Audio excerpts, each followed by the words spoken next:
In this guide, I'm going to show you guys how to use multiple Lidl gift cards. Let's get started. First, make sure each of your Lidl gift cards has a remaining balance. If you're unsure, you can check the balance using the official Lidl gift card balance checker for your country or ask a cashier at participating Lidl store. Next, shop for the items you want and proceed to checkout. Before making a payment, let the cashier know that you would like to use multiple Lidl gift cards for the same transaction. The cashier will scan or enter the details of each gift card one at a time. The balance from each card will be applied toward your total purchase until the full amount is covered or all available balances have been used.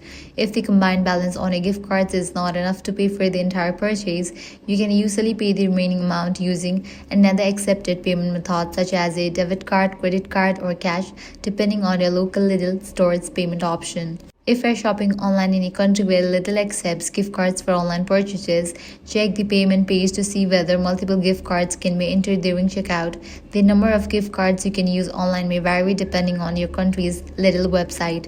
Keep in mind that gift card policies can differ by country, so the number of gift cards you can use in a single transaction may vary.